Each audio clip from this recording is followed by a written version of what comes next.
Inflammatory bowel disease, इसको दूसरी language में हम आईबीडी भी बोलते हैं, आईबीडी आईबीएस भी बोलते हैं, कुछ इसको इन्फ्लेमेटरी बाउल डिजीज बोलते हैं, कुछ इसको इन्फ्लेमेटरी बाउल सिंड्रोम बोलते हैं।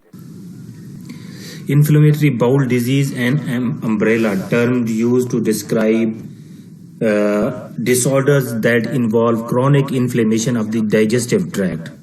अब हमने पहले ही पढ़ा था digestive tract start from the esophagus until anus।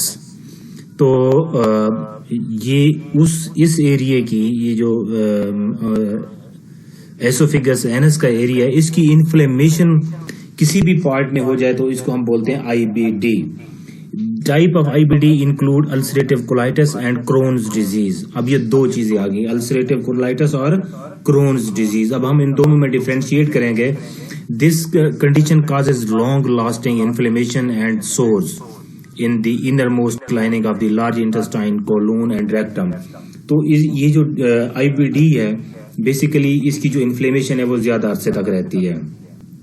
अब इन दोनों में डिफरेंस क्या है अल्सरेटिव कोलाइटिस में और क्रोन्स डिजीज में? देखें, क्रोन्स डिजीज में ये जो इन्फ्लेमेशन है वो पैचेस फॉर्म में होती है, यानी कि एक पार्ट थोड़ा सा इफेक्टेड होगा, थोड़ा आगे जाके एक पार्ट और इफेक्टेड होगा, जैसे पिक्चर में आप लेफ्ट साइड पे आप देख सकते हैं। जबकि जो अल्सरेटिव कोलाइटिस है वो एक सेगमेंट होगा सिर्फ, वो पैचेस की फॉर्म में नहीं होगा। अगर पैचेस की फॉर्म में होगा तो उसको हम कहेंगे क्रोन्स डिजीज। पैथोफिजियोलॉजी इसकी क्या है कि या तो बैक्टीरियल एंटीजन होगा, या कोई इन्वायरमेंटल फैक्टर होगा, या केमिकल एजेंट। ये तीन फैक्टर्स हैं जो कि जेनेटिक फैक्टर्स एंड प्रीडिस्पोजिशन, ये जाके जेनेटिक मेकअप को जो है ना डिस्टर्ब करेंगे, और यहाँ से दो प्रोसेस स्टार्ट हो जाएंगे। एक इन्फ्लेमेशन स्टार्ट होगी और एक होगा ऑक्सीडेटिव स्ट्रेस स्टार्ट होगा। ऑक्सीडेटिव स्ट्रेस और इन्फ्लेमेशन जब स्टार्ट होगी तो basically this is the beginning of this IBD disease. तो अमूमन आप देखें तो दो चीजें आप इसमें इन्वॉल्व हैं, इन्फ्लेमेशन और ऑक्सीडेटिव स्ट्रेस। जब इन्फ्लेमेशन होगी तो पेन भी होगी, इसीलिए इसकी जो ट्रीटमेंट है वो इन्फ्लेमेशन से रिलेटेड ज्यादा है। तो ये इसकी पैथोफिजियोलॉजी है कि इन्फ्लेमेशन और ऑक्सीडेटिव स्ट्रेस होती है, और इसका जो स्टिमुलस हो सकता है वो बैक्टीरिया भी हो सकता है, वो इन्वायरमेंटल फैक्टर्स भी हो सकते हैं, वो केमिकल चेंज एजेंट्स भी हो सकते हैं। Okay, ulcerative colitis is characterised by relapsing inflammatory condition involving the mucosa of the variable length of the colon, resulting in the bleeding, urgency, diarrhea, and tenesmus, a continual or recurrent inclination to the evacuate the bowel। इसको टेनेसिमस एक condition है जिसमें आपको हर वक्त आपको you feel the pressure for evacuation. Endoscopic and radiographic appearance में demonstrate multiple diffuse erosion और ulceration. इसके लिए एंडोस्कोपी और रेडियोग्राफी की जाती है। ये पैचेस जो हमने पिछली फिगर में देखे थे ये नजर आते हैं उसमें, एंडोस्कोपी में या रेडियोग्राफी में। When involvement is limited to the rectum, जब ये सिर्फ रेक्टम के एरिया में ही हो तो इसको बोलते हैं अल्सरेटिव प्रोक्टाइटिस। क्रोन्स डिजीज में involve the gut from the oesophagus to the anus, ये इस एरिया में किसी भी जगह पे हो सकती है। हाउएवर द स्मॉल बाउल और कोलून और both are the major areas of involvement. तो कोलून ज्यादा इसका एरिया ऑफ इन्वॉल्वमेंट होता है। Fistulas, strictures and abscess formations are fairly common in the Crohn disease. Means ये एक जगह पे किसी जगह पे इंटेस्टाइन कंस्ट्रिक्ट हो जाएगी, जैसे वो धागा बांधते हैं तो जगह नैरो हो जाती है, एब्सेस बन जाते होंगे वहां पे। तो ये उसकी कॉमन एग्जांपल है। हम आगे मैं आपको दिखाऊंगा कि इस फिस्चुला या स्ट्रिक्चर्स होते क्या हैं। ये देखें, ये फिस्चुला बेसिकली ये कैनोला की तरह की चीज होती है कि यहाँ से जो सम इनसाइड मीट आउटसाइड, ये फिस्चुलाज की डेफिनेशन है। Inside of the body meets outside means यहाँ पे देखें कोई चीज खारिज हो रही है यहाँ से तो, और वो आगे जाके एब्सेस बना लेती है। स्ट्रिक्चर्स आप देख सकते हैं कि इतनी बड़ी इंटेस्टाइन है, आगे जाके वो कंस्ट्रिक्ट हो जाती है, तो इसको हम स्ट्रिक्चर्स बोलते हैं। ओके, तो ये भी एक फिस्चुला की एग्जांपल है। ब्लीडिंग हो रही है, ब्लीडिंग जाके कैमुलेट हो जाती है और एब्सेस बनता है यहाँ पे। Present primary mode of therapy for the disease involve the use of 5-aminosalicylate, means aspirin product. Often patient requires additional medication including corticosteroids, क्योंकि inflammation है तो corticosteroid भी दे सकते हैं, to help induce remission, and various immune modulators such as azathioprine, 6-mercaptopurine or methotrexate, ये drugs हैं 3 to maintain the remissions.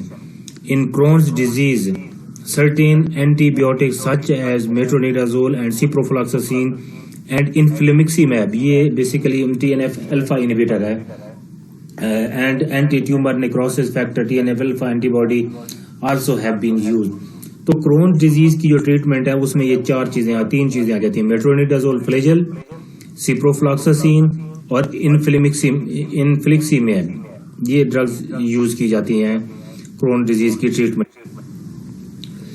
IBS में अब 3 चीजें आ जाती हैं, inflammatory mediators, inflammatory cytokines inhibitors and glucocorticoid. ये इसकी ट्रीटमेंट के 3 आर्म्स हैं जो कि हम यूज करते हैं इसकी ट्रीटमेंट में. 5-aminosalicylate इन्फ्लेमेटरी मेडिएटर्स के लिए, इन्फ्लिक्सिमैब साइटोकाइन्स के लिए, और ब्यूटेशियनाइड कार्टिको 5-aminosalicylate इसमें सल्फासेलाजीन आ जाता है, सल्फोनामाइड, इसके बहुत ज्यादा यूजेस हैं, ये यहाँ पे हमने कुछ थोड़ा बयान भी किए हुए हैं. सल्फासेलाजीन was first introduced in 1940s as a treatment for the rheumatoid arthritis. It was found that number of patients with the coexistent inflammatory bowel disease showed improvement for their GI symptoms, and the drug has subsequently been used for the treatment of patients with the inflammatory bowel disease. तो basically 1940s में ये जो drug थी ये दी जाती थी rheumatoid arthritis, ये जो हड्डियों की बीमारियां होती हैं जॉइंट्स की, तो उसमें ये डिजीज ये ड्रग यूज की गई. लेकिन उसमें ये देखा गया कि ऐसे पेशेंट्स में जिनको रूमेटॉइड आर्थराइटिस थी, जब ये मेडिसिन दी गई तो उनको उनके इन्फ्लेमेटरी बाउल डिजीज में भी उनको रिलीफ मिला. तो यहाँ से फिर इस ड्रग का यूज हुआ कि ये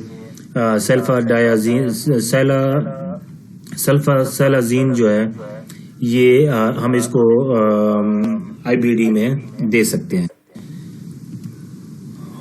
okay. Fever, rash, aplastic anemia and autoimmune hemolysis are the hypersensitivity reaction to the medication. Sulfasalazine inhibit the absorption of the folic acid. Patient may become folate deficient during the long-term therapy. Sulfasalazine decreases the bioavailability of digoxin.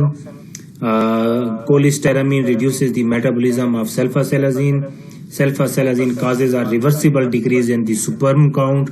सल्फासेलाजीन is safe in pregnancy. तो बेटा ये इसके drug interaction है मुख्तलिफ drugs के साथ कि ये क्या काज करती है. तो इससे एक तो अनीमिया के चांसेस बढ़ जाते हैं, डाइजॉक्सन की बायोअवेलेबिलिटी कम हो जाती है, स्पर्म काउंट को भी कम करती है ताकि जिससे फर्टिलिटी इफेक्ट. अब इन्फ्लेमेक्सिमैब रेमिकेट के नाम से ये ड्रग अवेलेबल है.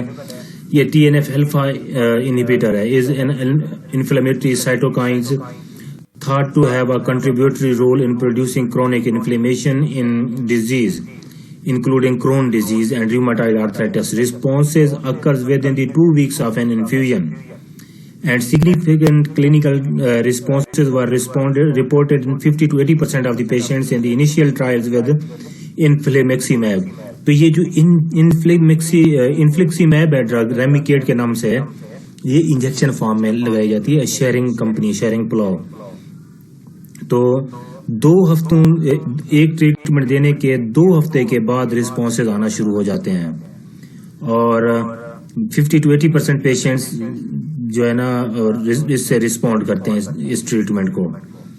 ये इसके कुछ एडवर्स इफेक्ट्स ये हैं कि लो ब्लड प्रेशर हो जाता है, चिल्स हो जाते हैं, चेस्ट पेन हो सकता है.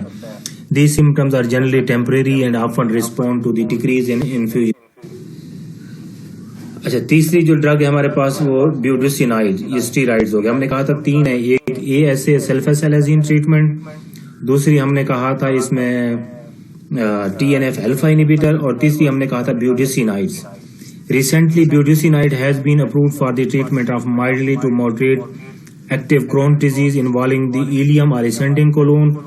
Budesonide is a synthetic corticosteroid having potent glucocorticoid and weak mineralocorticoid activity.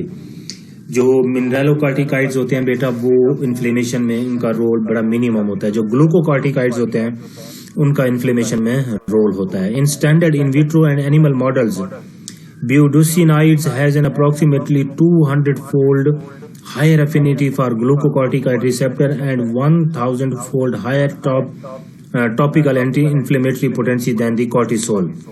तो अब ये देखें कि इसकी जो एंटी इन्फ्लामेटरी एक्टिविटी है वो 1000 गुना ज्यादा है एज कम्पेयर टू कॉर्टिसोल. जैसे ये हाइड्रोकॉर्टिसोन ड्रग्स हो गई, कैनाकॉर्ड के नाम से इंजेक्शन आता है.